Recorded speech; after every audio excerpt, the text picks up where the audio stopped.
everyone, it is Kendell Lenice and welcome to Reviews and News.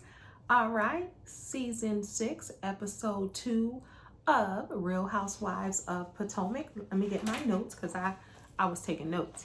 Welcome. Y'all know this one is my fave because I am in Maryland, so a lot of places that they go to on Potomac, I know where they are. And if I don't know where they are, I can find where they are and go. So welcome back to episode 2, season 6 of Real Housewives of Potomac, or RHOP for those who are fans of the show. All right, I'm going to make this quick as usual, so that's why I have my handy dandy notes. But before we get started, do me a favor and subscribe. Hit that subscribe button. I appreciate it a ton. All right. So, season 6, episode 2. Episode 2 starts back at Wendy's house. Karen is mad at Giselle because she wished death on Ray. All right, so they go back to the house. They continue this dinner, this crazy dinner at Wendy's house from the nude interlude, episode 1. And they continue that conversation, and they're trying to figure out what Sing Sing is. And I'm like, Sing Sing is a jail. But clearly, Karen doesn't know that. And later we find out that she didn't know that. So they start there. And I think Karen, she went back to season 1 on Giselle and saying that she wished death on her husband. And I think it was Giselle's sense of humor. I don't think she wished death on him. He was saying that her looks will fade. And she's like, honey, before my looks fade, Ray would not be here, not alive. I don't think she was wishing death on him. I just think she was insulted that, and look, Ray in that former clip, he came for Giselle. He really did. And every woman doesn't want to get married. Every woman doesn't want to settle down. What if she doesn't? You can't tell a woman that her looks will fade. Yeah, everybody's looks will fade. But the difference between men and women is that women are old and then men are sexy or distinguished if they get old. How about that? All right, so then we go on to, let's stay at Wendy's house. Let's stay at Wendy's house. So then Mia tells Giselle, or says, I think Giselle is a nice person. I think, she's good. I like Giselle. She seems like a nice person. And everybody's looking at her like, but Karen is your friend. Karen brought you into this group. Karen brought you to Wendy's house and drove the 120 minutes to this house. You drove with her. That was your girl, but now you're liking Giselle. Now, she can like who she wants to like. They're all grown women. But, everybody's like, you roll with Karen, roll with Karen. Don't be liking her enemy, that type of thing. But she liked Giselle. And Giselle seemed to like her. And y'all know when the women first come, Giselle doesn't seem to like many people, but she did like Mia. I think because Mia came out the gate, she wasn't pretentious. She said it like she meant it. She said what it was about her and her plastic surgery. All right, but so now the next scene, they go to Mia's house at the Baltimore Harbor, at the Inner Harbor, Baltimore, Maryland. That penthouse, I was like, where is that? I'm in Maryland. I'm like 30 minutes from Baltimore. Where is that? I can recognize what they were looking at, but I don't know what penthouse that is. But I love that open floor plan where it's just easy breezy. The windows are top to bottom. Beautiful. And so we meet Gordon, her husband that's 38 years older than her. He goes by G. Salt and pepper, brown skinned dude. He looks, like he's in his 60s, but that's not a bad thing. He looks his age, but he looks good. He looks like he's in great shape. But we see and we meet Gordon for the first time, her hubby. And we also meet her beautiful children, her 2 children, as she talked about in episode one. So they're showing the day in life there. He's very adamant that she spends time with the children without the phone, without any distraction. Just use this time for your children. I didn't see a bad thing with that, but I do know as women, we can multitask. It wasn't like she was out of the house. She was still in the house, but he was saying, hey, you know, give the undivided attention to our children. Now, that house or penthouse was nice. And later we see again Ashley's penthouse that's nice. And my daughter was watching like, I think I might want a penthouse because it's so airy and beautiful and just the lighting, that natural light coming in. So then the next scene we go to Candace as an actor. Now, I seen the Christmas movie that she did. I think it was on BET or TV1 last year, year before, and she was actually a good actress. So they show her in her acting scene moment. And we find out again that Chris is her manager. Now, a lot of people, they don't like the spouse being the manager. They say it's not a good look, it's not a good fit, and it never ends well. But later on, he goes to say, I don't know anything about management in the entertainment industry. Let's be clear. But I do manage Candace. And sometimes he'll be getting Candace together, and I guess he manages her as far as time management, making sure she's her schedule. Maybe that's what he meant, or he meant what he said. He manages Candace, and in turn, that is her career. So then they go on to Ashley and Dean again at this beautiful, well-lit penthouse. And then her mom comes by and they're talking about sex, and they're talking about how they're keeping it hot still, her and Michael. And she asked, of course, how her and Michael were doing. And she was talking about her not being able to have sex like she used to, but she is creative. And it was TMI for me because I don't want to picture her and Michael. And her mom was like, well, you got to do what you have to do kind of thing. And I was like, oh gosh, you know, my daughters and I are tight, but you know, well, they won't be married to Michael, but I was like, I don't want to hear about them. Hey, if that's their marriage and they're trying to work it out with their 2 kids, you know, people make mistakes. If he's grown, if he's learned and he's not cheating anymore, hey, that's her husband, that's her business. So I'm going to move right along. But I made sure I wrote this down because it was crazy to me. She told her mom they were doing so well that he takes her phone calls on the first ring. That's her husband. He takes her phone calls on the first ring. So what was he doing before? He wasn't taking her phone calls at all, or she had to call 2, 3, 5, 10 times, 20 times in order to get her husband to answer the phone. When she said that, I wrote that down. And I was like, now, like Maya from Girlfriends, now what now? I was confused about that, but I was like, okay, whatever. Now they go to Giselle's West Wing.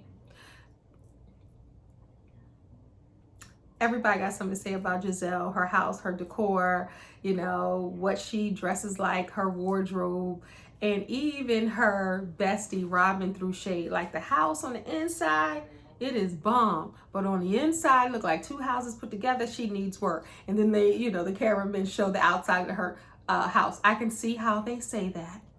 But she's not living on the outside. She's living on the inside. And when we went into her closet, honey, I was like, yes, that closet. I need that closet. That closet was amazing. It was amazing. And I think she really is Giselle. First, she's a beautiful woman. Let's be clear, no matter what you like about her or not like. And I think so far, she's a 2 for 2 when it comes to her outfits. Because I be trying to stick up for her, like maybe somebody put the clothes together when, you know, my daughter or social media or anybody's coming for, like, she's a pretty girl, but she got to work her clothes. Everybody's coming for her. So maybe she is listening. And we're 2 for 2 with her because her outfits so far have been on point. All right, Giselle, let's see what you're working with for episode 3. All right. So then they move on to Karen and Ray.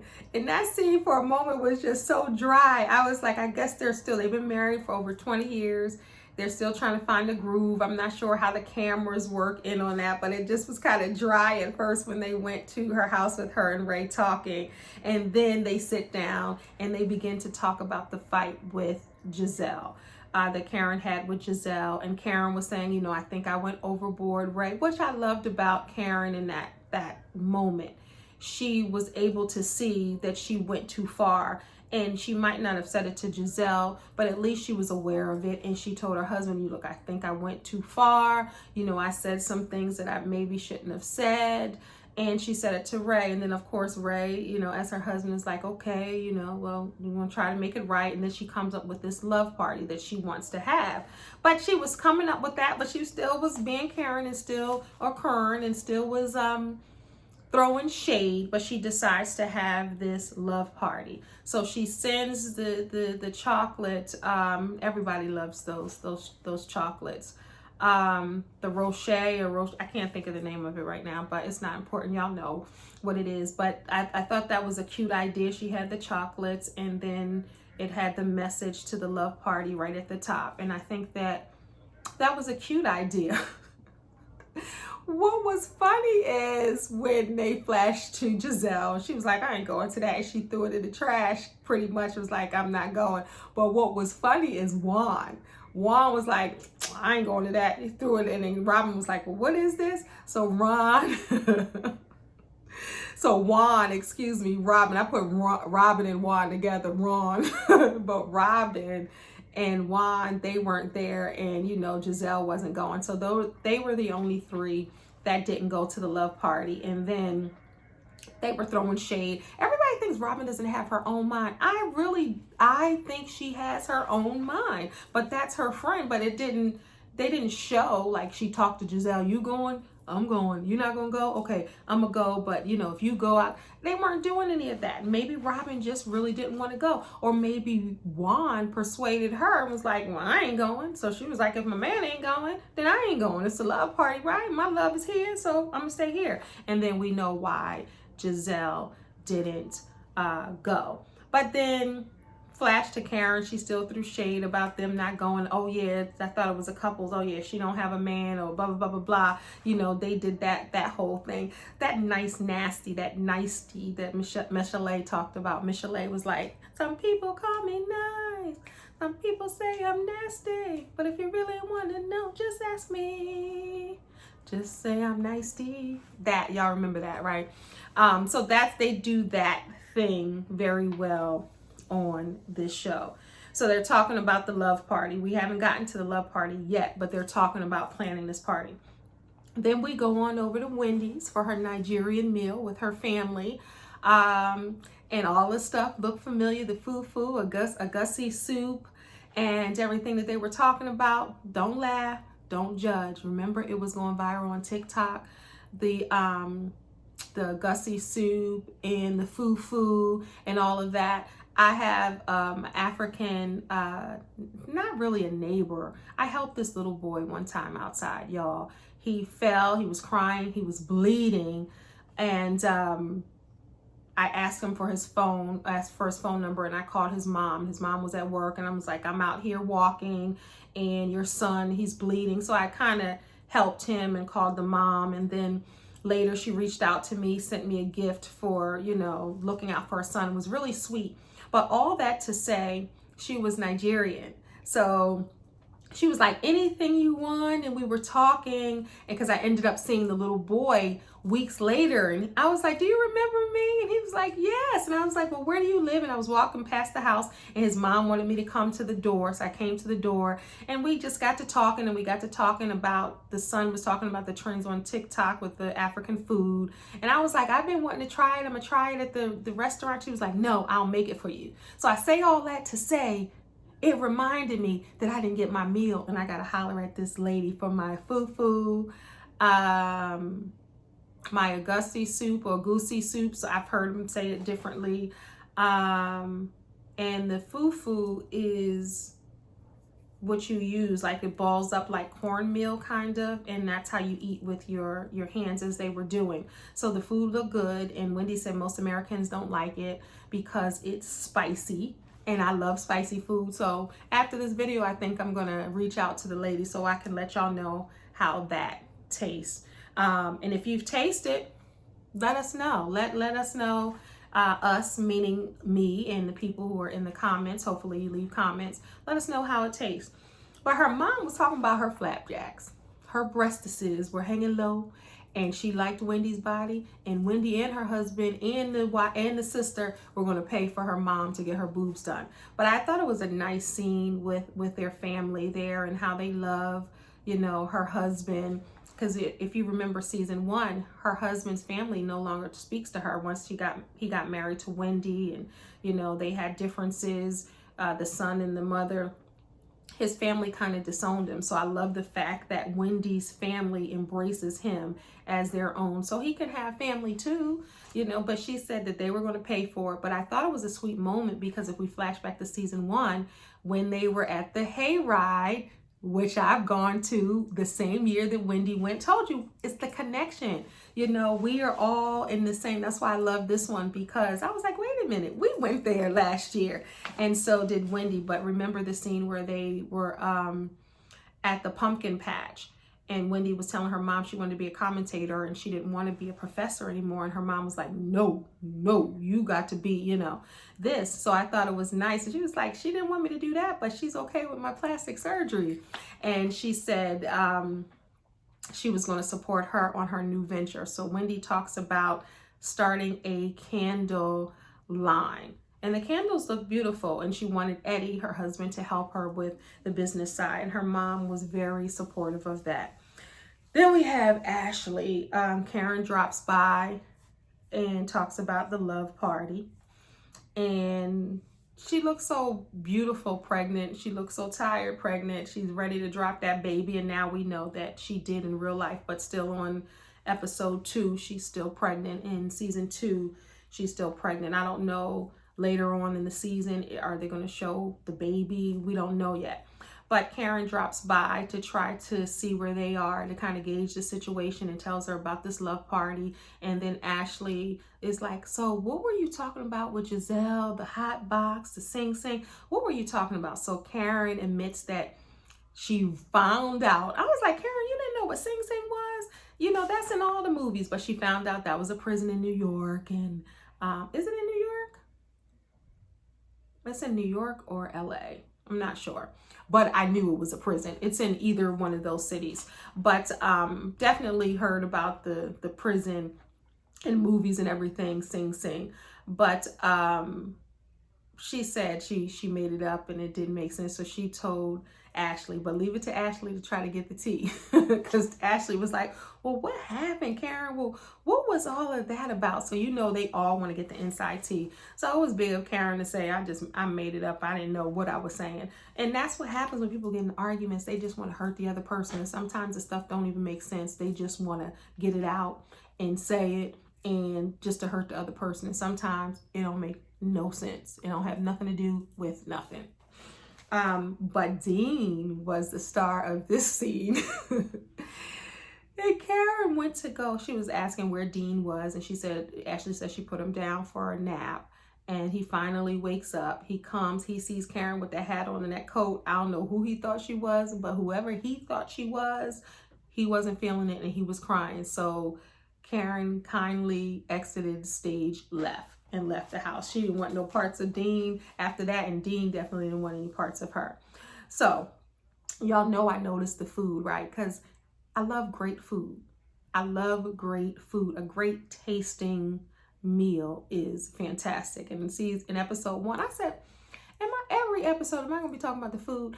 I don't know. But I did see those lobster rolls at Karen's house, and they're my favorite. I love lobster rolls. So they're preparing for the party at Karen's house, and they have them all in these little boxes. I don't know if that's just COVID safe, but it was cute. When they went by with that camera, I was like, I think those were lobster rolls. And then later on in that episode, they showed or talked about the lobster rolls. I was telling my daughter, I was like, I knew those were lobster rolls because they looked so yummy.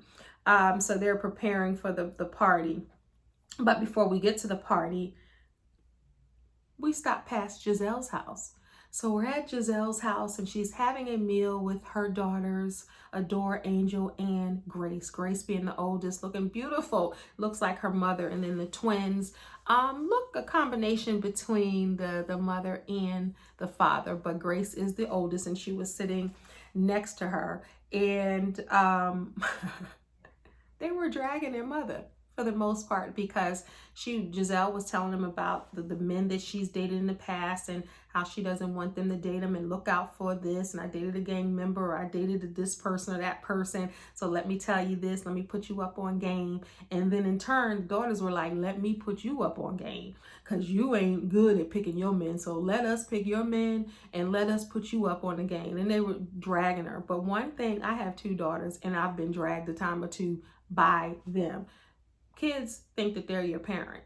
And I'm like that with my mom too, so I get it. But part of that scene was cringy. I was like, dang, they are really dragging her. And Giselle was just like, but I'm sure they're not new to dragging their mom, but on TV for us to see is different. And she probably doesn't think anything out of it, because one thing about them is they tell the truth, and you definitely need truth serum around you. So who better not to give you the truth than your own daughters? They came out of your body. I'm with it.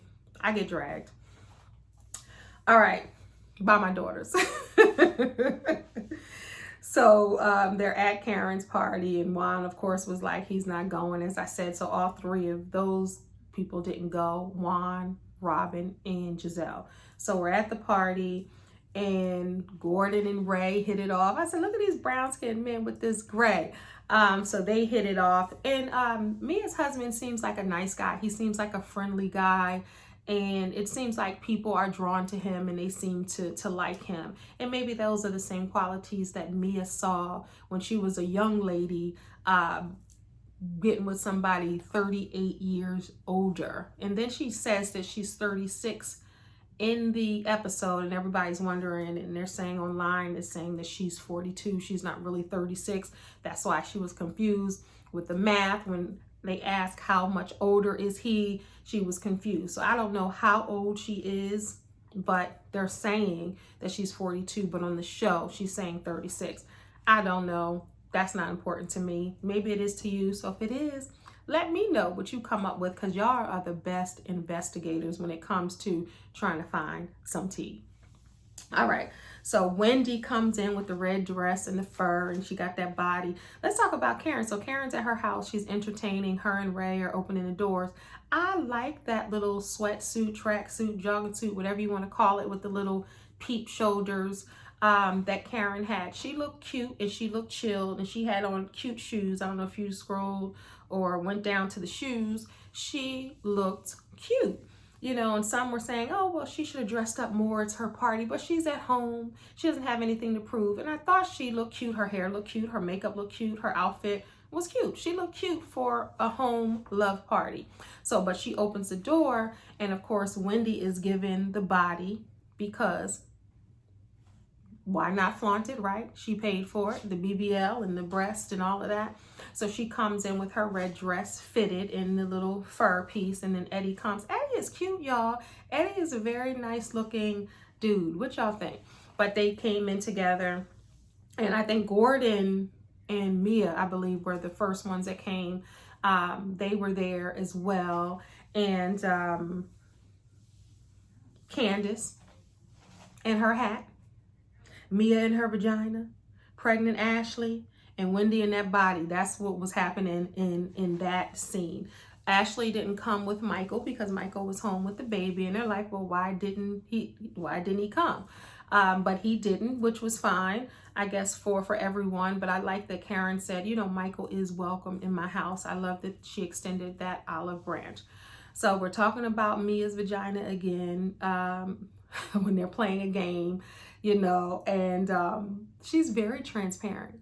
She's very honest, and they played a game, and they asked where they met, and they asked all the couples, and Mia and Gordon, G, he was like, call me G, met at the strip club, and she said that she was a bartender. She was like, I was a bartender, right? And he was like, yeah, we met at the strip club. Yeah, And everybody's like, she wasn't no bartender. That's why she had to get that hoo-ha tighten, because she was a stripper. Now, we don't know. If the woman says she's a bartender, then I'm going to go with she's a bartender. If she was a stripper, listen, she says so much and tells so much. I think if she was a dancer, she would have told us, because she tells us everything. So I don't have no reason to think that lady was lying. She was a bartender. Nevertheless, they met there, and they went around asking where they met. But what was funny is I think they asked a question on which one of your wife's friends would you hit on, and everybody said it. And Candace, of course, Chris likes Giselle. He even cooks for her. We've already seen that he thinks Giselle is cute. And then they went on down, and then Ray says Katie. Katie ain't on the show. She ain't been on the show. But what was funny is the scene that they showed when he said Katie, where her and Ashley were shaking their boobs. That was the funny part. And she was like, Katie. And Karen's like, I'm going to make a mental note of that. Like, what? But then, which was funny, is Wendy and Eddie, and you can hear her whisper, I know you didn't put Mia. And they come back to them, and they're like, well, who are you interested in? And they're like, nobody, yeah. And I'm like, that man really wanted to say Mia. Then they flash to Mia. The shade is real. It's real, y'all. But the fellas, it's so funny, because then they finish the game, and it's the women there. So the women are in the drama and talking about all this stuff. And then they flash to the guy. The guys are talking about deer, like the animal deer. And they're over there talking about that in their own world. And it's so funny, the different scenes that they show with the men. They're all chill. They're just talking. They're getting along. And you got Chris and Gordon and Eddie and Ray. And then you have the women. And this is some drama and some mess. So they're talking about the game. And we learn a lot about the couples through this dating game. But it's so funny. And we see the scenes, and we see the scenes for the upcoming shows where it's already a problem with Wendy and Mia. For some reason, Wendy is on Mia, and maybe because her husband said something behind the scenes, because clearly she was like, I bet you better not put Mia's name down there. Found that was interesting when she said that. So I wonder if they had a conversation in the car about that. I don't know. But it seems like they're going to have an issue. And then later, Mia talks about Giselle, like, well, she's not a good person. That's what her and Wendy were like, I thought you said she was a good person. Well, not if she wished death on Ray. And I'm like, why do they keep saying that? And then in another scene, Giselle says it again, like, come on. Even though she doesn't wish it, like, it's almost like you keep saying something about him dying. And that's not cool, because words have power. And I think that's what she was mad at. But Karen and Giselle, I don't think that hopefully they can work it out. But the way Giselle is talking, I'm not sure. Unless Karen comes to her correct, or they really have a big girl conversation, I'm not sure. Robin and Juan, they're building a house. Hopefully they get married if that's what they choose to do. They're showing next week and throughout where Juan is not feeling her laying around. You have Eddie and Wendy. They seem like they're in a good place. Rumors are saying that they're not, but I don't know. It seems like so far what we see in episode 2, they're in a good place. Michael and Ashley are in a good place. It seems like Chris and Candace are in a great place. They have, Chris's children. We see them for the first time this season. They just bought their home. Her career is going, although they closed the restaurant. He's managing her. It seems like it's going fine. Giselle and Jamal are over. Maybe we'll see Giselle date someone else. To be honest, I don't think she needs to date anybody else on the show. And I know the show is they want to see. They're very interested in seeing the love life, because that's a part of the character Giselle. or she's on the show, they want to see other aspects of her life. But I honestly think she doesn't need to bring another guy on. You know, there were quite a few. She needs to just, if she can, if I don't know what her contract looks like, but if she can, just leave that part out. But I think that these two episodes were already steamy and good, and some are saying they were better than the whole season of Real Housewives of Atlanta. So I'm anxious to see what's going to happen, you know, next week and the week after. But I'm going to keep coming back, giving you my thoughts and reviews on Real Housewives. Who's a housewife in there? Anybody a housewife? Well, I think this show, we have a lot of housewives. We have, and I would say wives, because none of them are housewives. So yeah, the only one that doesn't have a husband per se is Gizelle, and Robin and Juan are together.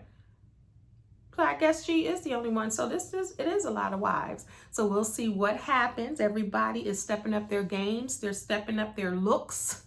They're stepping up the drama. They're stepping up the transparency and the honesty. So we'll see what happens. It gets real on Real Housewives of Potomac. Until next time, this is Kendell Lenice. Make sure you subscribe below and let me know what you think. Like, comment, and subscribe. This is Reviews and News. I'm Kendell Lenice. God bless. Peace.